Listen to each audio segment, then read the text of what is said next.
Hi friends, welcome to Biology Simplified Tamil. நான் உங்கள் Senthilnathan. Tamil Nadu medical செலெக்ஷனோட MBBS BDS கவுன்சிலிங் ஜனவரி 10 2026 கன்க்ளூஷனுக்கு வந்துருச்சு, முடிவுக்கு வந்துருச்சு. இப்போ எல்லாருக்கும் உள்ள டவுட் என்னென்னா ரீஃபண்ட் எப்போ கொடுப்பாங்க. ரீஃபண்ட் அப்படிங்கிறது என்னங்க, செக்யூரிட்டி டெபாசிட்டாக நம்ம தமிழ்நாடு மெடிக்கல் செலெக்ஷனுக்கு 30,000 ரூபாய், செல்ஃப் ஃபினான்சிங் காலேஜில் கவர்மெண்ட் கோட்டா சீட்ஸ்க்கு 30,000 ரூபாயும், மேனேஜ்மெண்ட் கோட்டா சீட்டுக்கு 1 லட்சமும் பே பண்ணியிருப்போம். அதுக்கப்புறம் special stay vacancy 1, special stay vacancy 2க்கெல்லாம் 5 லட்சம் வரைக்கும் எக்ஸ்ட்ரா பே பண்ணியிருப்போம். இந்த அமௌண்ட்லாம், இந்த செக்யூரிட்டி டெபாசிட்லாம் எப்போ நமக்கு ரீஃபண்ட் பண்ணுவாங்க, யார் இதுக்கெல்லாம் எலிஜிபிள் அப்படிங்கிறத இப்போ பார்த்துருவோம். எப்போ ரீஃபண்ட் பண்ணுவாங்க? Within few days after Pongal, within few days யாருக்கெல்லாம் ரீஃபண்ட் எலிஜிபிள் அப்படிங்கிற லிஸ்ட்டை ரிலீஸ் பண்ணுவாங்க. ஜனவரி லாஸ்ட் வீக்குக்குள்ளே ரீஃபண்ட் வந்துடும். அட்லீஸ்ட் February 1st வீக் முடியறதுக்குள்ளே ரீஃபண்ட் நம்ம அக்கௌண்ட்டுக்கே வந்துடும். லிஸ்ட்டு அவங்க ரிலீஸ் பண்ணும்போது நம்ம அப்டேட் பண்ணுவோம், நீங்கள் செக் பண்ணிக்கோங்க. அந்த லிஸ்ட்டில் தமிழ்நாடு மெடிக்கல் செலெக்ஷன் வெப்சைட்லேயே அந்த லிஸ்ட்டு ரிலீஸ் பண்ணுவாங்க, eligible candidates list for refund அப்படின்னு சொல்லி. அதில் நம்ம நேம் இருந்தால் கண்டிப்பாக நமக்கு ரீஃபண்ட் வந்துடும். அதில் ஒரு வேளை நம்ம நேம் இல்லை, ஆனால் ரீஃபண்டுக்கு நம்ம எலிஜிபிள் அப்படின்னா உடனே தமிழ்நாடு மெடிக்கல் செலெக்ஷனை நம்ம காண்டாக்ட் பண்ணினா அவங்க அதற்கான அரேஞ்ச்மெண்ட்ஸை பண்ணுவாங்க. இப்போ ரீஃபண்ட் யாருக்கெல்லாம் எலிஜிபிள் அப்படிங்கிறத இந்த வீடியோவில் நம்ம பார்த்துருவோம். ஃபஸ்ட்டு பார்த்தீங்கன்னா ரவுண்ட் 1 பொறுத்த வரைக்கும், ரவுண்ட் 1 நான் பார்ட்டிசிபேட் பண்ணேன், எனக்கு சீட்டு அலாட் ஆகலை. அப்போ சீட்டு அலாட் ஆகலைன்னா ஜாயின் பண்ணியிருக்க மாட்டோம். ரீஃபண்ட் உண்டு. யாருக்கு ரீஃபண்ட் உண்டுன்னு மட்டும் நான் சொல்லிடுறேன். சீட்டு எனக்கு ரவுண்ட் 1 அலாட் ஆணுச்சு, நான் போய் ஜாயின் பண்ணலை, ரீஃபண்ட் உண்டு. சீட் அலாட் பண்ணாங்க, ஜாயின் பண்ணிட்டேன், ரீஃபண்ட் உண்டு. இதுக்கும் ரீஃபண்ட் உண்டு. ஜாயின் பண்ணலனாலும் ரீஃபண்ட் உண்டு. அலாட் பண்ணாங்க, ஜாயின் பண்ணேன், பட் குறிப்பிட்ட தேதிக்குள்ளே நான் ரிசைன் பண்ணிட்டேன், ரீஃபண்ட் உண்டு. இது எல்லாத்தையும் நம்ம என்னன்னு சொல்லுவோம்னா ஃப்ரீ எக்ஸிட். சீட்டு கிடச்சி ஜாயின் பண்ணி ரிசைன் பண்ணிட்டேன், சீட்டு கிடச்சிது நான் ஜாயின் பண்ணலன்னு சொல்லிட்டு ஆல் இண்டியாவில் எனக்கு ஜிப்மரோ எய்ம்ஸோ இல்லை பெட்டர் காலேஜோ கிடச்சி நான் போயிட்டேன். அப்போது இங்கே கிடச்ச சீட்டில் நான் ஜாயின் பண்ணல, ஃப்ரீ எக்ஸிட். உங்களுக்கு ரீஃபண்ட் 100% உண்டு, அதில் எந்த மாற்று கருத்தும் இல்லை. ஓகே, செக்யூரிட்டி டெபாசிட்டு ஃபைனாக எடுத்துக்க மாட்டாங்க. இப்போ ரவுண்ட் 2 பார்த்துருவோம். ரவுண்ட் 2 பொறுத்த வரைக்கும் சீட்டே அலாட் ஆகலை, ரீஃபண்ட் உண்டு. சீட்டு அலாட் ஆனதாங்க பிரச்சனை. சீட்டு அலாட் ஆகலை, ஜாயின் பண்ணலங்கிறவங்களுக்கு ஒரே பிரச்சனை தான், அலாட் ஆகலைங்கிற பிரச்சனை.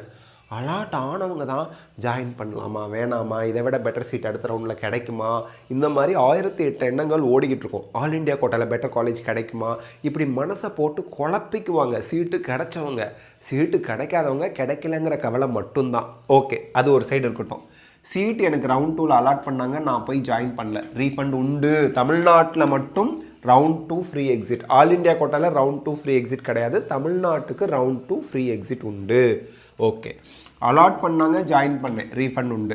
ரவுண்ட் 1 கிடச்ச சீட்டில் ஜாயின் பண்ணியிருந்தேன், ரவுண்ட் 2 ரீஅலாட்மெண்ட் அப்கிரேடேஷன் பண்ணிக்கிட்டேன்.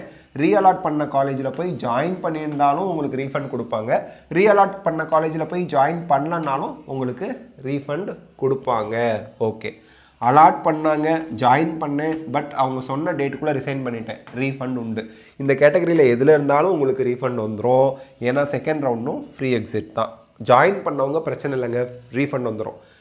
செகண்ட் ரவுண்டில் சீட் அலாட் ஆகி ஜாயின் பண்ணல, ரீஃபண்ட் உண்டு. செகண்ட் ரவுண்டில் சீட் அலாட் பண்ணாங்க, ஜாயின் பண்ணேன், அவங்க சொன்ன டேட்டுக்குள்ளே ரிசைன் பண்ணிட்டேன், ரீஃபண்ட் உண்டு. ஓகே, அடுத்து ரவுண்ட் 3. சீட்டே அலாட் ஆகலைங்கிறவங்களுக்கு ரீஃபண்ட் உண்டு.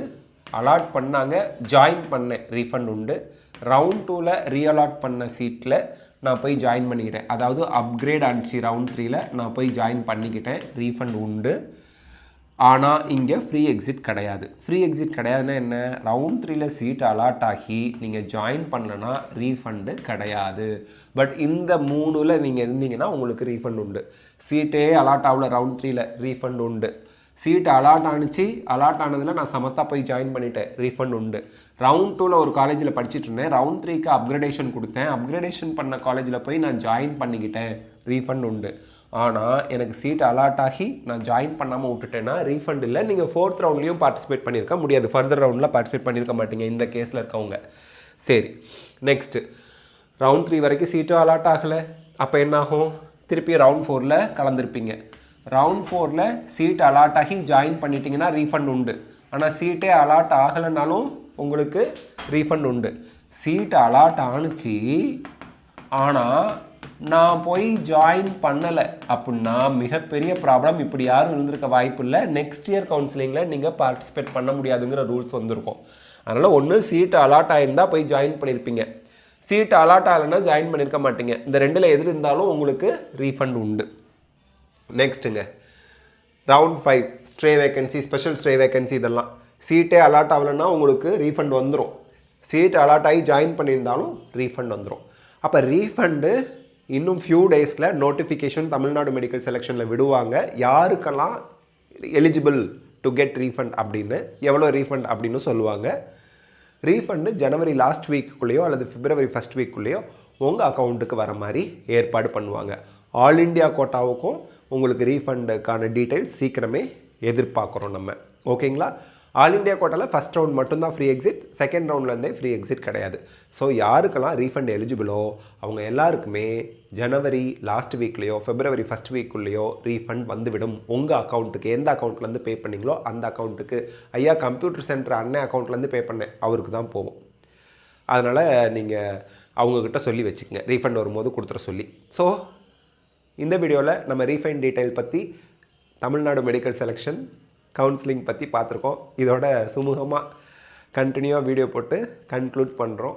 ஸோ ரீஃபண்ட் வந்ததுன்னா Tamil Nadu medical selection MBBS BDS கவுன்சிலிங்கும் கன்க்ளூட் ஆயிரும். அதுக்கப்புறம் நெக்ஸ்ட் கவுன்சிலிங்க்கு நம்ம கண்டினியூவாக சப்போர்ட் பண்ணுவோம் யூடியூப்பில் அப்படிங்கிறதையும் இங்கே தெரிவிச்சுக்கிறோம்.